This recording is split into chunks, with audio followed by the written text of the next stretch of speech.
Hello my dear students, magnet brains के Hindi channel में आप सबका स्वागत है। मैं हूं प्राची वर्मा, आपकी इंग्लिश टीचर। और जैसे कि आप सबको पता है, हम हमारी फर्स्ट बुक क्लास 8 स्टैंडर्ड के लिए हनी ड्यू पढ़ रहे हैं, जिसकी फर्स्ट यूनिट हम कंप्लीट कर चुके हैं। और सेकंड यूनिट का जो फर्स्ट चैप्टर है हमारा द सुनामी, उसकी रीडिंग और एक्सप्लेनेशन भी हमारा पूरा हो गया है। अब बारी है सुनामी की समरी पढ़ने की। तो चलिए शुरू करते हैं बिना समय गवाए। Summary of the lesson part 1। जैसे कि आपको याद होगा, जब रीडिंग करी थी हमने कि हमारे इस चैप्टर में 3 पार्ट्स हैं और तीनों पार्ट्स में कुछ कहानियां, घटनाएं दी हैं जो लोगों की आप बीती उन्होंने सुनाई है कि उनके साथ जब उन्होंने सुनामी को फेस किया था, सुनामी देखा था, वो घटना उनके खुद के साथ, स्वयं के साथ घटी थी, तो उनका एक्सपीरियंस कैसा था और उन्होंने क्या किया अपना बचाव करने के लिए।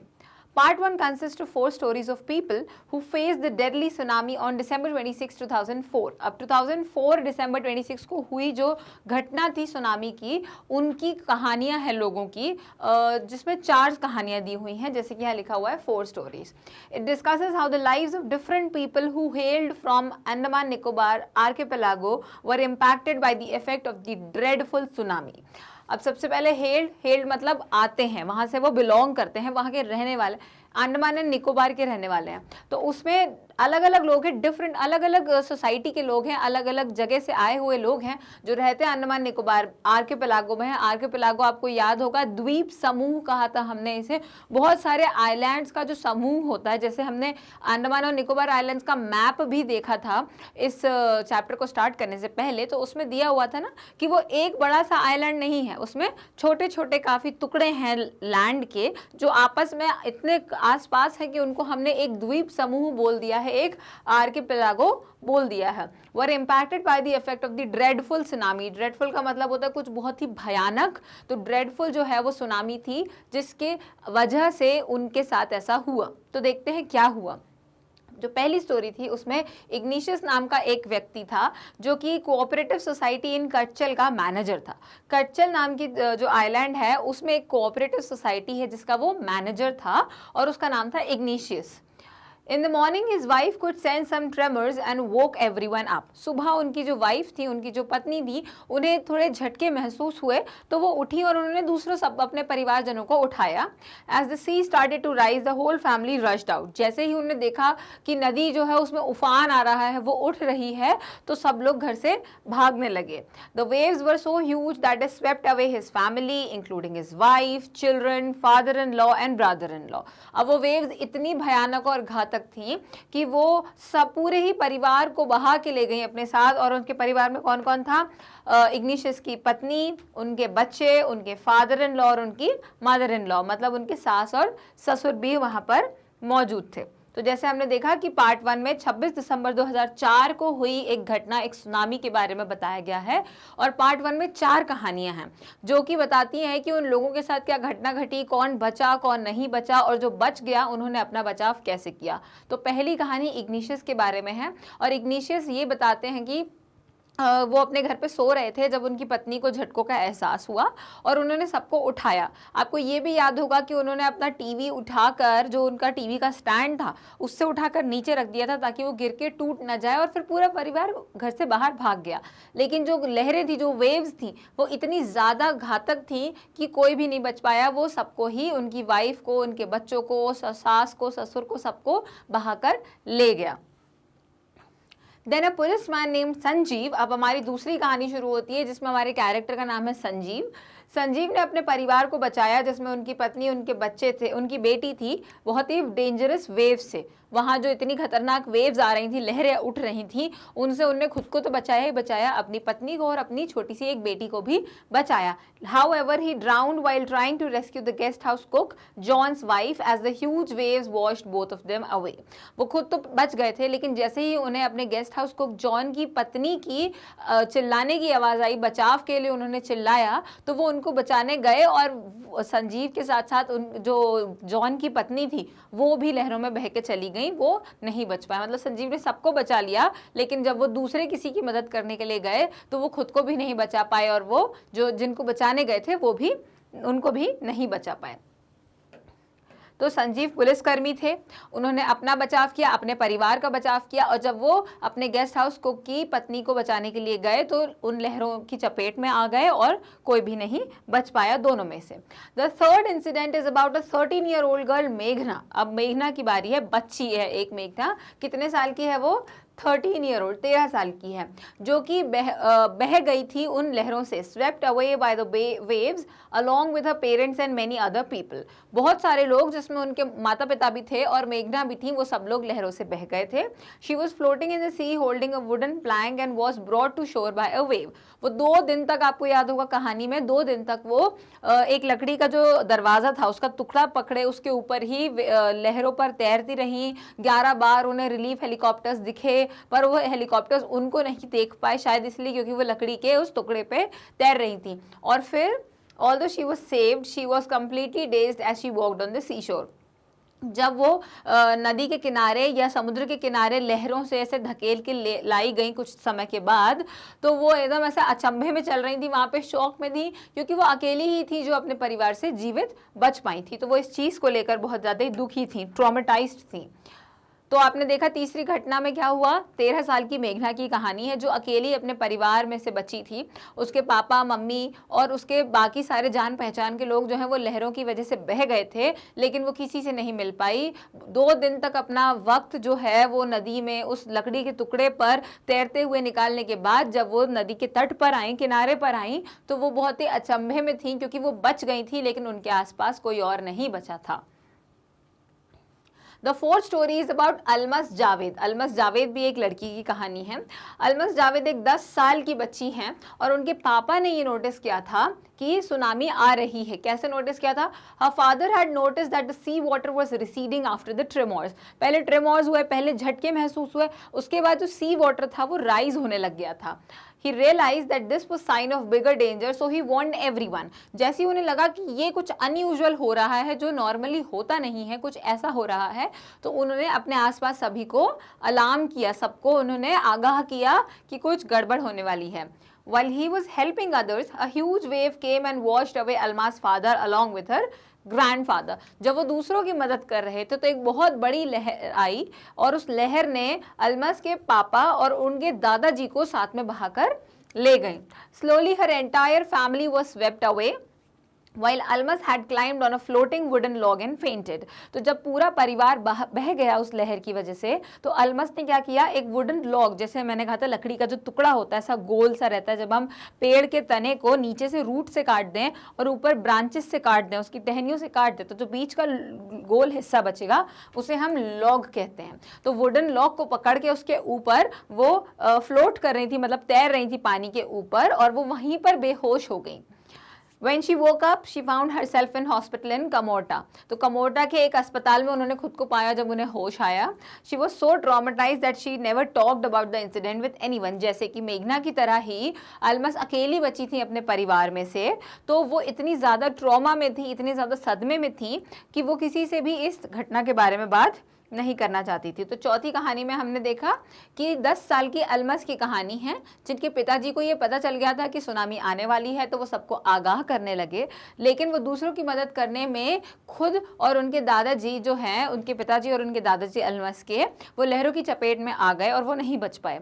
अलमस खुद को बचाने के लिए एक लकड़ी के टुकड़े पर तैर रही थी पानी के ऊपर, और वो वहीं बेहोश हो गई, और जब उनकी नींद खुली, जब उन्हें होश आया, तो वो अस्पताल में थी, और वो इतने बुरे सदमे में है अपने परिवार को खोकर कि वो किसी से भी इस बारे में बात नहीं करना चाहती हैं। अब आता है पार्ट 2। पार्ट 2 में एक British school girl Tilly Smith की कहानी है। आप ये ध्यान दीजिएगा कि पार्ट 2 में सिर्फ एक ही कहानी है, जो टिली स्मिथ की कहानी है। अब ये ब्रिटिश गर्ल है, मतलब ये ब्रिटेन में रहती हैं, who visited the Phuket beach in Thailand. अब ये थाईलैंड घूमने के लिए गई थी, जिसके बीच का नाम है फुकेट। ठीक है, ये ध्यान रखिएगा। उनका पूरा परिवार, उनकी पूरी फैमिली वहाँ पे क्रिसमस सेलिब्रेट करने के लिए गई थी। On 26 December 2004 she and her entire family were on the beach.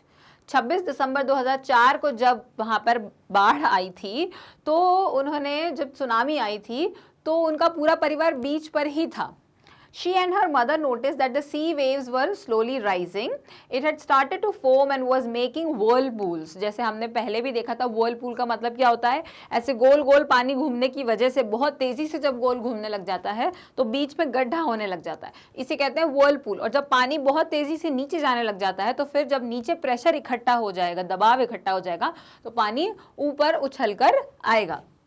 तो टिली ने और उसकी माता ने ये चीज़ देखी थी, नोटिस करी थी, ध्यान दिया था कि जो पानी की लहरें हैं वो धीरे धीरे ऊपर उठ रही हैं, और ऐसा जनरली, ऐसा नॉर्मली नहीं होता है। तो वो फोम बनने लगा, मतलब वो इतने ज़्यादा प्रेशर से आना जाना कर रही थी लहरें, जैसे आती हैं जाती हैं बीच पर, तो वो फोम होने लगी थी, झाग बनने लग गया था और वो वर्लपूल्स बनाने लग गई थी। Tilly could sense something was not right. Tilly को ऐसा आभास हुआ कि कुछ गलत होने वाला है, कुछ गड़बड़ है। She remembered that her geography teacher had once mentioned that tsunamis can be caused by earthquakes. तो टिली को क्या याद आया कि उनके जो ज्योग्राफी टीचर थे उन्होंने एक बार ये बताया था कि जो सुनामीज होती हैं वो अर्थक्वेक यानी कि भूकंप की वजह से हो सकती हैं, वायलेंट ट्रेमोर्स की वजह से हो सकती हैं, वोल्केनोज या लैंडस्लाइड्स, मतलब वायलेंट ट्रेमोर्स झटकों की वजह से, वोल्केनो की वजह से, या फिर लैंडस्लाइड्स की वजह से भी हो सकती है सुनामी। तो हमने क्या देखा इस पार्ट में कि टिली अपने परिवार के साथ, जो ब्रिटेन में रहती हैं, वो कहाँ गई थी, थाईलैंड के फुकेट बीच पर गई थी क्रिसमस मनाने के लिए। जब सुनामी आई 26 दिसंबर 2004 को, तो वो बीच पर ही थी। उनने और उनकी माता ने ये ध्यान दिया कि जो लहरें थी वो थोड़ा सा अलग व्यवहार कर रही थी और वो लोग डर गए। टिली को तो समझ में भी आ रहा था कि कुछ गड़बड़ है, और उसे ये कैसे समझ में आ रहा था, उसे याद आया कि उसकी ज्योग्राफी यानी कि भूगोल के जो शिक्षक थे उन्होंने ये बात उन्हें बताई थी कि भूकंप है, भूस्खलन है या वोल्केनो है, ज्वालामुखी है, इन सब कारणों की वजह से भी सुनामी आ सकती है। और उनको वो जो लहरों का व्यवहार था वो कुछ देखा हुआ सा लग रहा था। आइए देखते हैं कि कैसे देखा हुआ सा लग रहा था। She raised an alarm that the deadly waves were the signs of a tsunami. उसने ये आगाह करना शुरू किया लोगों को कि ये जो वेव्स दिख रही हैं, इतनी घातक लहरें आती हुई दिख रही हैं, ये एक सुनामी है, जो कि डरने की ज़रूरत है, इससे बचने की ज़रूरत है। She informed her family and many people on the beach so that they could return to the hotel as soon as possible. उसने अपने परिवार के साथ साथ आसपास के सभी लोगों को ये आगाह करने की कोशिश करी कि यहाँ से भागें वो लोग और बच के जितनी जल्दी हो सके होटल पहुँच जाएं। Luckily, the hotel that Tilly's family was residing in could withstand the tsunami's impact and they all were saved from the disaster. और ये बहुत ही ज़्यादा लक की बात है, सौभाग्य की बात है कि सुनामी से बचने के लिए टिली और उसका परिवार और बाकी के लोग होटल पहुंच गए, और उनका जो होटल की बिल्डिंग थी वो इतनी ज़्यादा स्ट्रॉन्ग थी, इतनी बढ़िया थी कि उसके इम्पैक्ट को, मतलब सुनामी के असर को वो सह पाई और बाकी सारे लोग बच पाए। तो टिली ने क्योंकि अपने ज्योग्राफी के लेसन में, अपने भूगोल के एक चैप्टर में ये पढ़ा था कि सुनामी कैसे होती है, सुनामी दिखती कैसी है, और वीडियो भी दिखवाया था उसके शिक्षक ने उसे, तो उसे पता था कि ये जो लहरें हैं ये सुनामी की लहरें हैं। तो उसने अपने आसपास के सभी लोगों को आगाह किया ताकि वे सब बचकर होटल जा सकें। और होटल की तीसरी मंजिल पर वो लोग रुके थे क्योंकि वो ऊंची होती है, और सुनामी की जो लहरें थी उससे उनका होटल जो है वो बच गया, उसने सहन कर ली वो लहरें और वो नहीं गिरा। आगे बढ़ते हैं पार्ट 3 की तरफ, जिसमें ये बताया गया है कि जानवर कितने ज़रूरी होते हैं और जानवरों को कितनी जल्दी इस प्रकार के किसी भी डिज़ास्टर के बारे में पता चल जाता है कि कोई घटना घटने वाली है। Part 3 of the unit mentions the sixth sense of animals in identifying disastrous natural calamities. Calamities मैं आपको कई बार बता चुकी हूँ इस चैप्टर को रीडिंग करते टाइम में भी, कि कैलामिटीज का मतलब होता है कोई भी दुर्घटना जो कि नेचुरली होती है, जो कि नेचर, प्रकृति की वजह से होती है। उसके बाद में होता है डिजास्टर्स, जो कि घातक होती है। तो सिक्स्थ सेंस होती है छठी इंद्री, जैसे हमने देखा था कि एक सिक्स्थ सेंस होता है जो हमें आभास होता है कि कुछ होने वाला है, उसे हम कहते हैं सिक्स्थ सेंस होना। तो पार्ट 3 में जानवरों के सिक्स्थ सेंस के बारे में बताया गया है कि उनका जो सिक्स्थ सेंस है वो उनकी मदद करता है ये पहचानने में कि कोई घटना घटने वाली है। Many animals, both domestic and wild, could sense the coming of the tsunami during December 24 and they rushed into their shelters. तो बहुत सारे जानवर थे जो कि डोमेस्टिक भी थे, वाइल्ड भी थे, जिनको ये आभास हो गया था कि सुनामी आने वाली है 2004 दिसंबर 26 को जब ये हुआ था, और वो अपने शेल्टर्स में या अपने बचाव के लिए अपने घरों के अंदर जाकर छुप गए। And were hesitant to come out of their homes. Hesitant मतलब वो झिझक रहे थे अपने घर से बाहर आने के लिए, क्योंकि उन्हें लग रहा था कि अगर हम घर से बाहर जाएंगे तो कुछ गड़बड़ हो जाएगी। Around 1,50,000 people lost their lives in dozen countries, while in comparison only a few animals died in the disaster. अब 1,50,000 लोगों की मौत हुई थी इस डिजास्टर में, इस घटना में, लेकिन बहुत ही कम एनिमल्स के मरने की रिपोर्ट जो है वो दर्ज हुई थी, जो है मतलब रिकॉर्ड में बहुत ही कम एनिमल्स के मौत की बात लिखी हुई है, क्योंकि उन्हें पहले से ही पता चल गया था और वो बचाव के लिए अपना जो है शेल्टर, अपना घर, उसके अंदर जाके छुप गए थे। तो सिक्स्थ सेंस याद रखिएगा कि जानवरों के अंदर एक सिक्स्थ सेंस होता है जो कि नेचुरल कैलामिटीज़ को पहचानने में मदद करता है। वो हमें भी आगाह करने की कोशिश करते हैं कि कुछ गड़बड़ होने वाला है, जैसे कि 26 दिसंबर 2004 के सुनामी के वक्त जानवरों को यह आभास हो गया था और इसीलिए वो अपने बचाव के लिए अपने शेल्टर्स में जाकर छुप गए थे। The Yala National Park, located in Sri Lanka, is home to a huge variety of animals and birds. याला नेशनल पार्क की बात यहाँ पर हो रही है, जो श्रीलंका का एक नेशनल पार्क है जहाँ पे बहुत सारे एनिमल्स और बर्ड्स रहते हैं। Almost 60 visitors died while only 2 animal carcasses were found. मतलब वहाँ पर घूम रहे जो पर्यटक थे उसमें से जो 60 विजिटर्स थे उनकी मौत हो गई थी, लेकिन बहुत ही कम, मतलब कि 2 एनिमल कार्कासेस, कार्कास होता है एनिमल की डेड बॉडी, तो सिर्फ 2 जानवरों की डेड बॉडी जो थी वो पाई गई थी। Also a few park people had observed that 3 elephants were running away from the Patanangala beach an hour before the tsunami struck it. तो जो पतनंगला बीच है उसके पास जो है वो 3 एलिफेंट्स को उन्होंने भागते हुए देखा। सडनली, अचानक से वो लोग भागने लगे और सुनामी आने के 1 घंटे पहले की बात है ये। और दूसरे इंसिडेंट में एक दूसरी जगह की घटना यह है कि श्रीलंकन जेंटलमैन है एक, जो कि गैल कोस्ट के पास रहते हैं। उनके पास 2 कुत्ते हैं और वो रोज अपने कुत्तों को घुमाने लेके जाते हैं, लेकिन उस दिन वो बीच पर घूमने के लिए उन्होंने मना कर दिया उन कुत्तों ने, और ये एक वार्निंग थी। This was indeed a warning signal for them and their master who was saved from the massive impact of the tsunami. तो ये एक वार्निंग सिग्नल था, ये एक चेतावनी थी उन कुत्तों के द्वारा कि हम बीच पे आज घूमने नहीं जाएंगे। क्यों? जो कि उन्हें उनका सबसे पसंदीदा काम है बीच पर घूमना, वो क्यों नहीं गए? क्योंकि उन्हें आभास हो गया था कि कुछ गड़बड़ होने वाली है। तो हमने इसमें देखा एक तो याला नेशनल पार्क की कहानी कि वहाँ पे जो विजिटर्स थे उनकी मौत हो गई, 60 विजिटर्स की मौत हुई, लेकिन सिर्फ 2 एनिमल्स जो थे उनकी डेड बॉडी पाई गई। फिर पतनंगला बीच से जो एलिफेंट्स थे उनको भागते हुए देखा, क्योंकि उन्हें भी ये लगने लगा था कि कुछ होने वाला है, तो वो भी बचाव के लिए अपने शेल्टर की ओर भाग रहे थे। और दूसरी ओर गैल कोस्ट पर एक व्यक्ति जो अपने कुत्तों को घुमाता है रोज बीच पर, 2 डॉग्स को घुमाता है, उनको भी उनके डॉग्स ने ये इंडिकेशन दे दिया था, ये चेतावनी दे दी थी कि आज हम इसलिए घूमने नहीं जाएंगे क्योंकि आज वहां पर एक दुर्घटना घटने वाली है। तो ये थी हमारी इस चैप्टर की समरी। पार्ट 1, पार्ट 2 और पार्ट 3 में जितनी भी कहानियां थी उसमें लोगों ने अपनी घटनाएं और अपनी आप बीती के बारे में बताया। तो मैं आशा करती हूँ कि आपको ये चैप्टर, इसकी रीडिंग, एक्सप्लेनेशन और समरी पूरी तरीके से क्लियर हो गई होगी, समझ में आ गई होगी। अगले वीडियो में हम NCERT की एक्सरसाइजेस सॉल्व करेंगे। और अगर आपको ये वीडियो पसंद आया तो इसे लाइक करें, सब्सक्राइब करें हमारे चैनल को और इसे शेयर करें, क्योंकि मैग्नेट ब्रेन्स पर अवेलेबल है 100% फ्री ऑनलाइन शिक्षा 6 से 12 स्टैंडर्ड के लिए, सारे स्टेट बोर्ड्स के लिए। तब तक के लिए थैंक यू।